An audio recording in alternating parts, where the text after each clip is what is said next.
हम इस वक्त लोक जनशक्ति पार्टी रामविलास के अध्यक्ष चिराग पासवान के घर पर हैं। यहाँ कुछ देर पहले चिराग पासवान पहुँचे हैं जेपी नड्डा से मुलाकात करके।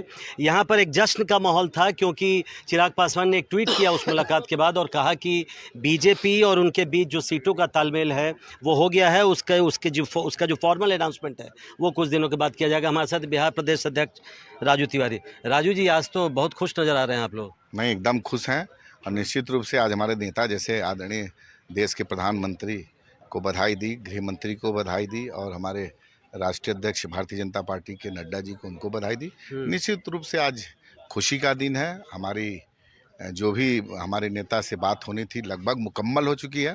गठबंधन की मर्यादा है, वो भी हमको लग रहा है 1-2 दिन में सारे दल के नेता रहेंगे, उस सामने घोषणा। खुशी की बात इसलिए भी ज़्यादा है कि जो सीटें आप लोग मांग रहे थे वो मिल गई, इसलिए ज़्यादा खुशी है। हो सकता है इसमें खुशी हो। हम लोग को 40 सीट पे जीताना है इस बार और निश्चित रूप से मेरे नेता खुश हैं, तो नेता के खुश में पार्टी का एक कार्यकर्ता खुश है। नेता जब मेरे खुश हैं तो हम सब लोग, कार्यकर्ता से लेकर सब लोग खुश हैं और निश्चित रूप से जश्न का माहौल है अभी।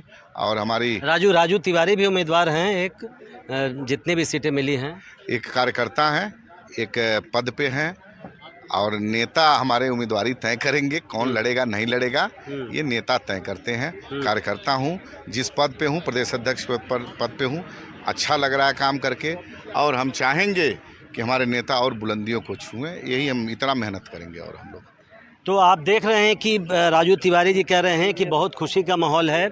यहाँ पर और भी कुछ कार्यकर्ता मौजूद हैं उनकी पार्टी के। हम पूछते हैं उनसे कि अब जबकि सीट एग्रीमेंट हो गया है तो पार्टी में कार्यकर्ताओं का क्या उत्साह है। हमारे साथ क्या आपको लगता है कि अब जबकि आपके अध्यक्ष इतने खुश हैं, क्या माहौल है पार्टी में, पहले ये बताइए। पार्टी में खुशी का माहौल है और ये हम सब की 3 साल की मेहनत का फल आज हम लोगों को मिला है और ये जग जाहिर हो गया है कि असत्य पे सत्य की जीत होती है। असत्य कौन है, सत्य कौन है? जो लोग ये मार्केट में ये फैला रहे थे कि पूरी वोटर्स, पूरी पब्लिक, पूरी जनता उनके साथ है, वो आज पता लग गया कि जनता किनके साथ है।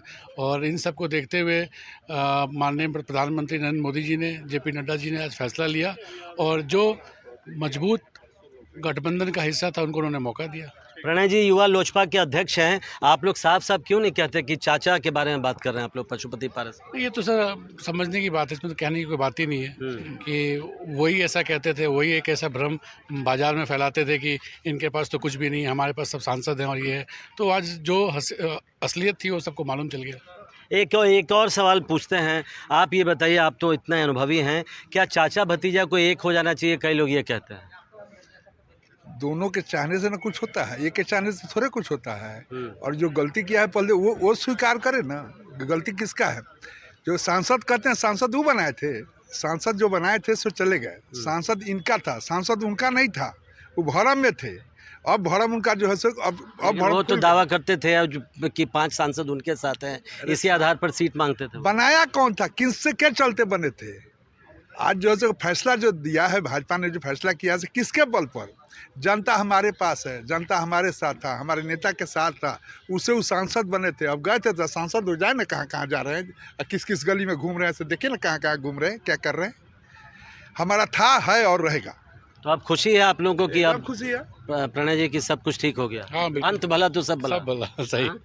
तो आपने देखा ये माहौल है। इस वक्त चिराग पासवान के घर पर हम मौजूद हैं और अब जबकि कुछ देर पहले मुलाकात हुई है जेपी नड्डा से और ट्वीट देखकर अब यही लगता है कि जो चिराग पासवान की मुराद थी वो पूरी हो गई है। जो सीटें वो मांग रहे थे वो मिल गई है उनको और अब उनकी पार्टी के कार्यकर्ताओं का कहना है कि वो चुनाव में जाने को तैयार हैं। नई दिल्ली से प्रशांत, NDTV इंडिया।